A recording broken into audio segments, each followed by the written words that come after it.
Okay, so in this video we're going to be going through the rules of indices. Okay, so there is 7 different laws that we need to go through. Okay, and all an indice is if you ever see 2 to the power of 2 or x to the power of 2 or y to the power of 3, any of these numbers up here, all of these are indices, they're called. So all they mean is that you're multiplying the number by itself. So we'll say this would be 2 by 2.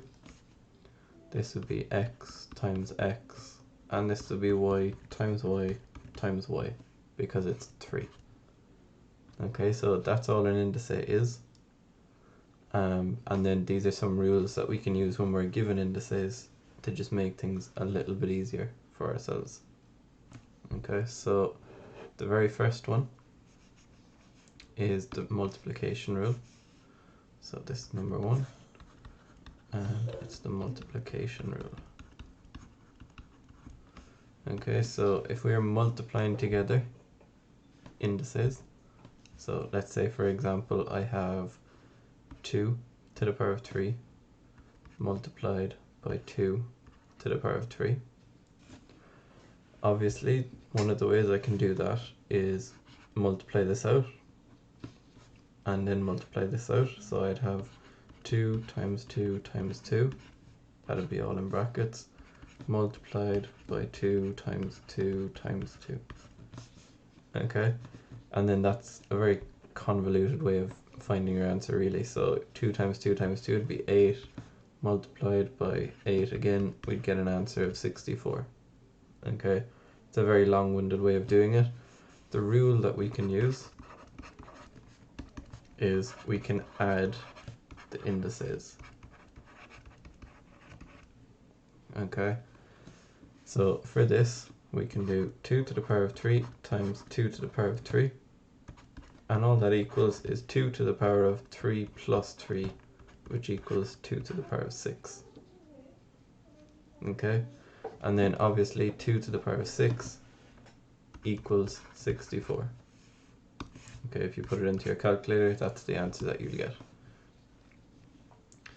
Okay, this rule only works, all of these rules only work if the base number is this bottom number here, so the 2 for example, this base number has to be the same in both. Okay, so if we just make a note of that, the base number must be the same. Okay, so this doesn't work if I try doing 4 to the power of 5 multiplied by 3 to the power of 5. I can't do that. Okay, the only way I can do it is by doing like they are up here. So the base number has to remain the same. Okay, and again, it doesn't have to be a number. You might have x to the power of 5 times x to the power of 6, and then you're left with x to the power of 6 plus 5, which equals x to the power of 11. Okay, so it can be letters as well, it doesn't have to be numbers. Okay, so that's the first rule. The second rule is on division.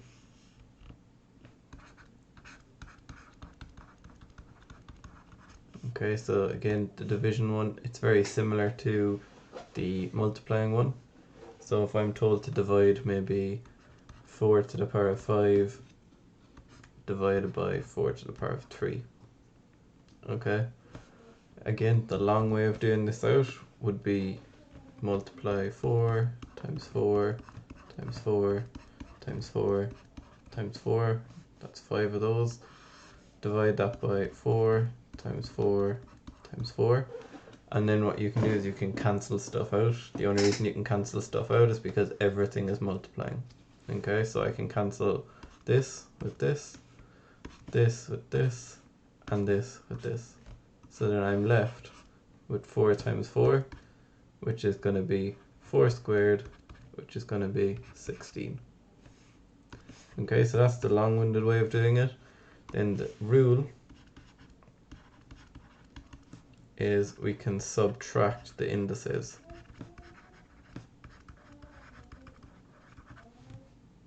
Okay, so all we do for that is if we have 4 to the power of 5 all over 4 to the power of 3, we can say that that is 4 to the power of 5 minus 3, which equals 4 to the power of 2, which equals 16, which is what we got already.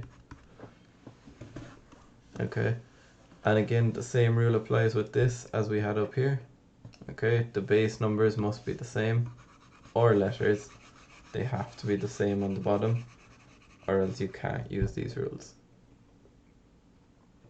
Okay, so that's the division rule, and again it can be used with letters as well. Okay, so then the next rule, it is number 3, and it is a power to a power.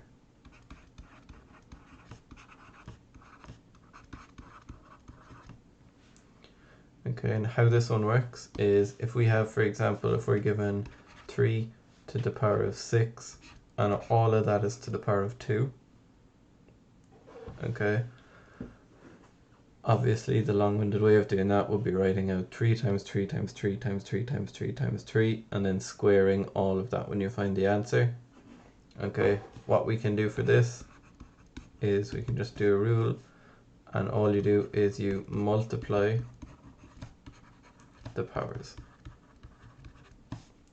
Okay, so how that works is if we have this sum, 3 to the power of 6 all to the power of 2, we can say that that is 3 to the power of 6 times 2, so we get an answer of 3 to the power of 12.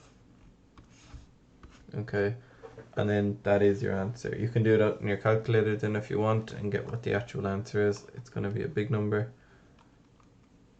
Okay, so you get an answer of 531,441.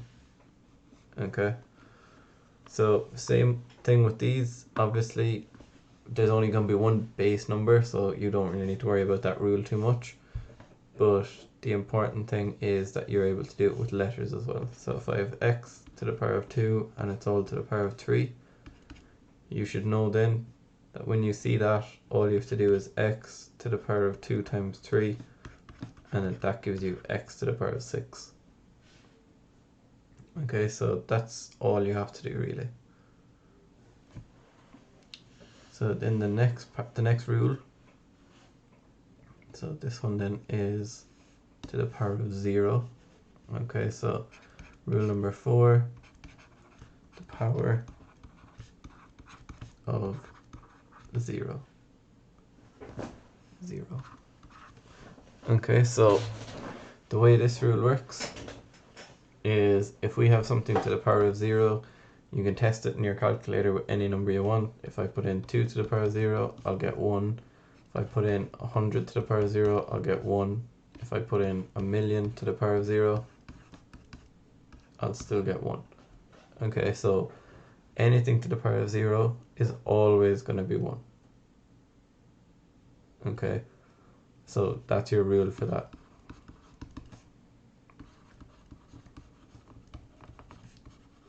Anything to the power of 0.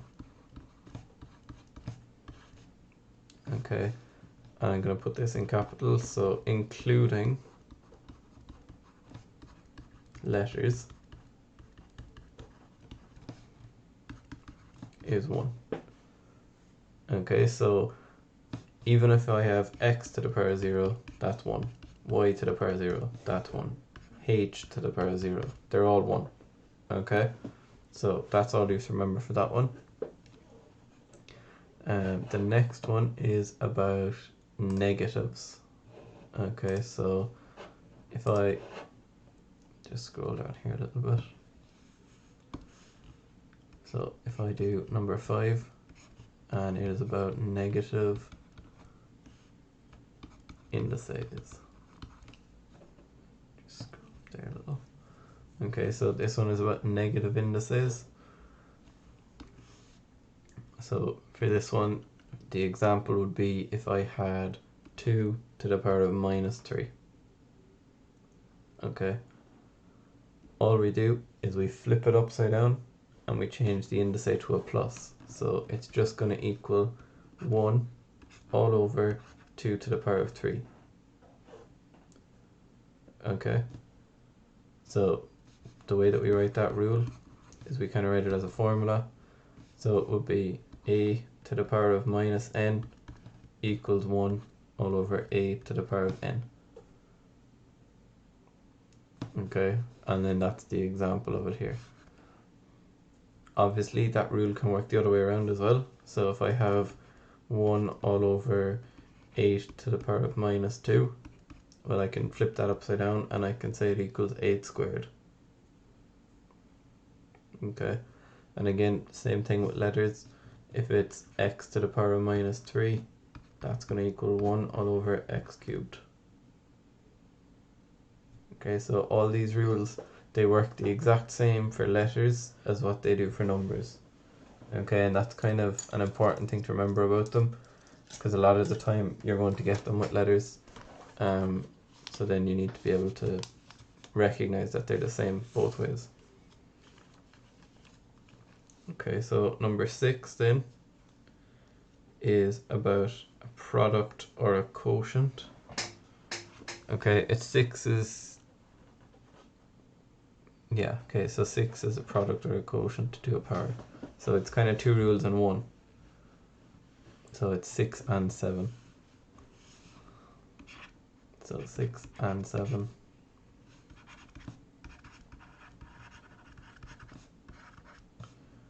Product, quotient of a power to a power. Okay, so a quotient, all that is, in case you haven't heard that word, all that is it is a fraction. Okay, so we can say a product or a fraction to a power. Okay, so the different rules for that is, we'll say if I have 4 multiplied by 6 and all that is to the power of 3. Okay, I have 2 different base numbers here, but they're all supposed to go to the power of 3 after being multiplied together. So what we can say is the rule for this, so this is for product. Okay, product means multiplying, in case you haven't heard of that one as well. Okay, so the one for multiplying, 4 times 6 to the power of 3, that changes to 4 to the power of 3 times 6 to the power of 3. Okay, so the 3 comes down into both of them and we get rid of the brackets. That's all that happens for that. Same for letters. Okay, the way that you can think about it is if we have, we'll say 2x and it's to the power of 3. That 2x, when they're written right next to each other, is the same as 2 multiplied by x, or 2 times x, like that. Okay, so what we do then is we bring the 3 down, 2 cubed and x cubed. Okay, and then that's how we get 8x cubed if we have 2x and it's all to the power of 3. Okay, so that's I'll write out our rule for that. Again, this rule is kind of a formula. Okay, so if we have ab to the power of n, then that equals a to the power of n times b to the power of n. Okay, that's what our answer ends up at. So next what we have then is we have the quotient part of it. So the next part is the fraction. So I'm going to use the same numbers again. So if I have 4 all over 6 and it's all to the power of 3, okay, it works exactly the same way. This is why the 2 rules are grouped together. The 3 comes inside both of them and the brackets disappear. So we have 4 cubed all over 6 cubed. Okay, that's all our answer works out at then. Obviously you work out the numbers on your calculator or by doing them in your head, but that's how you simplify it down. So the rule for that one is a all over b to the power of n, and then that equals a to the power of n all over b to the power of n. Okay, That's our 7 different indice rules. The good thing about them is that they are all in your formula book. Okay, so there's none of these that you won't see in your formula book. The way they're written in your formula book is on page 21. Okay, so if you go to page 21 of your book, of your log tables, then you'll see them all. So the way they're written is number 1, that's our multiplying one. It says a to the power of p and a to the power of q equals a to the power of p plus q. Okay, so that's explained up above. You can see how that links to what we said up here. Okay, so up here we said we add the indices. That was our rule that we said. We went through how to do it. And then if we come down here to how it says it in the logbook, it just explains that in a more concise way. Number 2, which was our dividing one, same thing. It says a to the power of p all over a to the power of q equals a to the power of p minus q. Okay, so we saw that one as well. Third one, which was a power to a power. So it says a to the power of p. They kind of keep the same notation throughout them. That equals a to the power of p q. Okay, that means you're multiplying those together. Our fourth one, which was to the power of 0, so all it says is a to the power of 0 is 1. A can be any number or letter. Okay, that's a good way to remember it. Our fifth one, which was our negative indices, what we say for that one is we say a to the power of minus p equals 1 all over a to the power of p. Okay, you can see how that's flipped over, and you can see as well how it's reversible. Okay, so if you're given 1 all over a to the power of p, you can work backwards to a to the power of minus p. Okay, so then the sixth one, which was our product to a power, it says ab to the power of p equals a to the power of p times b to the power of p. Okay, and then number 7, our last one, our quotient rule, it says a all over b to the power of p equals a to the power of p all over b to the power of p. Okay, so they're all your rules, they're all in your log tables. Okay, and then just to finish off, I'm just going to give you 2 questions based on these rules, okay, based on random ones of these rules, and you're going to try them yourself. Okay, so number 1 is going to be here, number 2 is going to be here. Okay, so number 1 is going to be 4 to the power of 3 times 4 to the power of 2 all over 4 to the power of 4.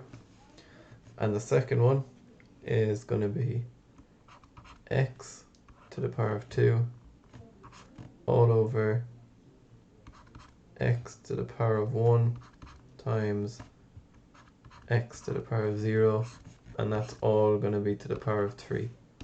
Okay, make this multiply sign a little bit better. Actually, okay, so we'll write it like that. Okay, so if you pause the video here, try both of these, and then I'll go through the answers after that. Okay, so we'll go through the answers. So the first one, 4 to the power of 3 times 4 to the power of 2.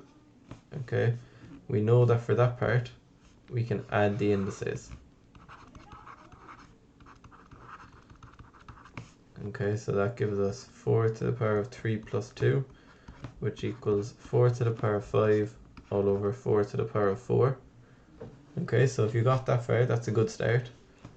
And then what you have to spot after that is that for these ones, what we can do is we can subtract the indices.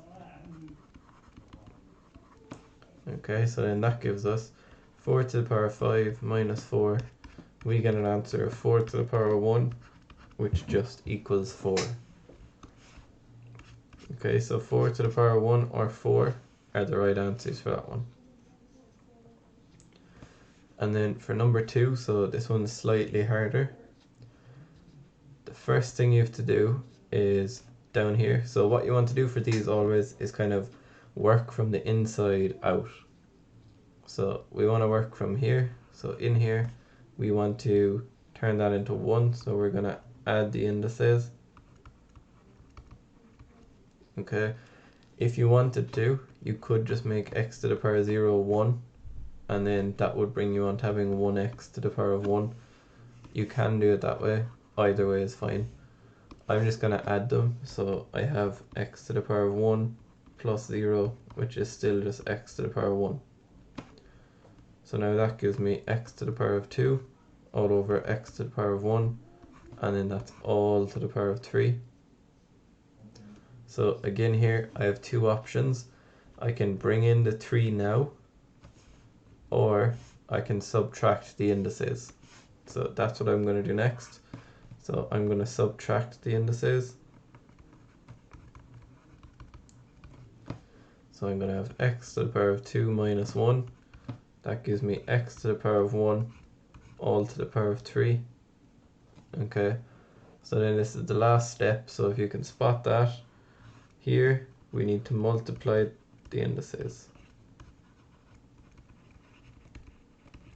Okay, so then we have x to the power of 3 times 1. That just gives us x to the power of 3. Okay, so that second one was a little bit harder. Okay, so well done if you got it right. And that is all the rules that you'll need for indices.